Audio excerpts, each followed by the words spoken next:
صواريخ نوير نوير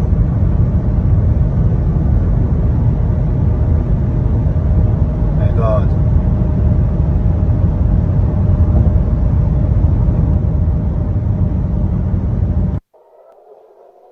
لوموبيل او ماي جاد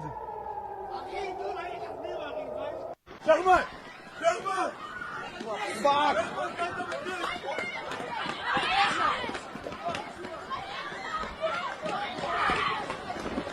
الله اكبر الله اكبر نموت ولا نتجوز.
Okay.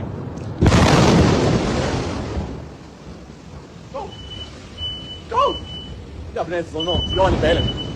أنا بهلم. أنا بهلم. يو. أنا بالشوك. أنا fucking بالشوك. أنا fucking بالشوك.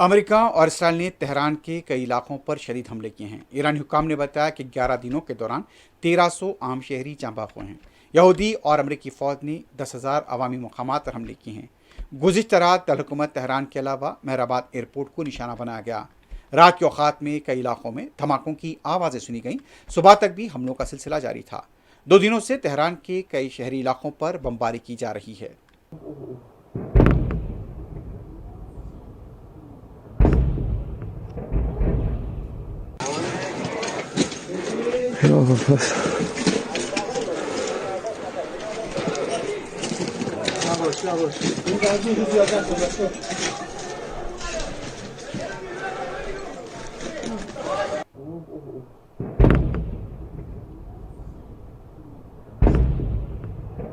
ادھر اسرائیلی فوج نے جنوبی لبنان اور بیروت کے جنوبی ضاحیہ پر نئے فضائی حملے کیے ہیں۔ یہ حملے اسرائیلی فوج کی جانب سے انخلا کے نئے انتباہات جاری کرنے کے بعد کیے گئے، جبکہ حزب اللہ اور اسرائیل کے درمیان جنگ کے آغاز سے اب تک حکام کے مطابق تقریباً 7,60,000 افراد نقل مکانی کر چکے ہیں۔ گزشتہ رات سے آج صبح تک اسرائیل نے لبنان کے کئی شہری علاقوں کو نشانہ بنایا۔ وسطی بیروت میں عمارتوں میں آگ لگی ہوئی دیکھی گئی۔ لبنان کی وزارت صحت کے اعداد و شمار کے مطابق لبنان میں اسرائیلی حملوں کے نتیجے میں اب تک 570 افراد جاں بحق اور 1,444 زخمی ہیں۔ لبنانی حکومت کے ڈیزاسٹر مینجمنٹ یونٹ نے اپنی روزانہ کی رپورٹ میں بتایا کہ 2 مارچ سے اب تک خود کو رجسٹر کروانے والے متاثرین کی تعداد 7,59,300 ہو چکی ہے، جن میں سے 1,22,000 سے زیادہ افراد حکومت کی زیر انتظام سرکاری پناہ گاہوں میں مقیم ہیں۔ حکام نے بیروت کی اسپورٹ سٹی جیسے سرکاری مراکز اور اسکول پناہ گاہوں میں تبدیل کر دی ہیں۔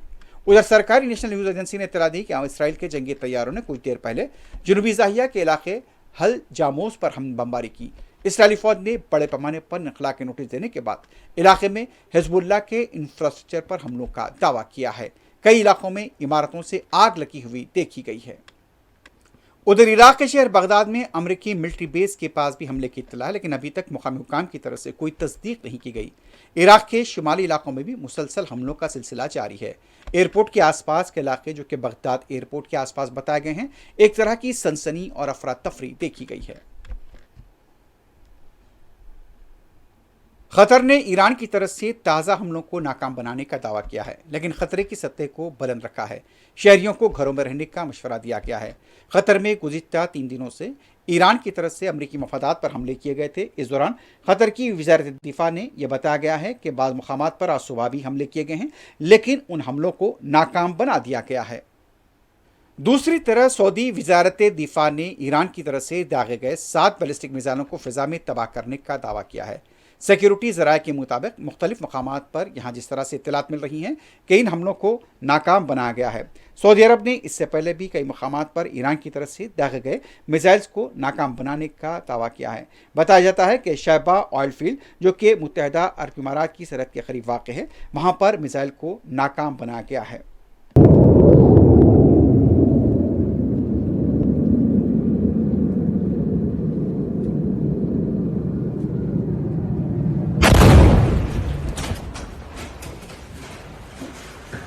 امریکہ کے صدر ڈونلڈ ٹرمپ نے کہا ہے کہ چند گھنٹوں میں آبنائے خروز میں بارودی سرنگیں بچھانے والی 10 کشتیوں اور جہازوں کو تباہ کر دیا گیا ہے۔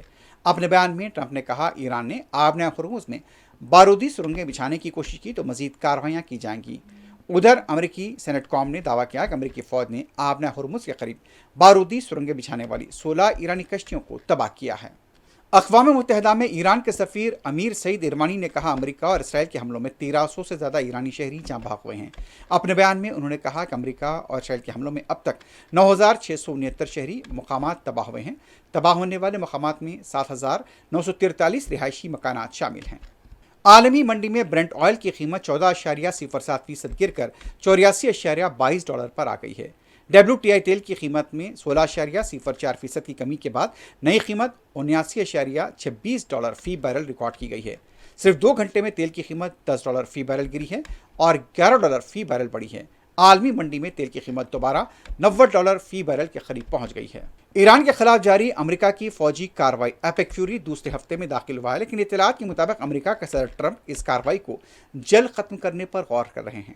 ذرائع کے مطابق صدر ٹرمپ کے کئی قریبی مشیر نجی طور پر اس بات پر زور دے رہے ہیں کہ اب ایک واضح حکمت عملی کے تحت امریکہ کو اس جنگ سے نکلنے کا منصوبہ پیش کیا جائے۔ مشیروں کا کہنا ہے کہ امریکی فوج بڑی حد تک اپنے مقاصد حاصل کر چکی ہے، اس لیے مزید طویل کارروائی کی ضرورت نہیں ہے۔ دوسری طرف وائٹ ہاؤس کی ترجمان کیرولین لیوٹ کا کہنا ہے کہ صدر ٹرمپ پورے اعتماد ہیں کہ ایران جنگ کے اہداف تیزی سے حاصل کر لیے جائیں گے۔ لیوٹ نے کہا، آپریشن اس وقت ختم ہوگا جب تک امریکی صدر کے طے شدہ مقاصد پورے نہیں ہو جاتے۔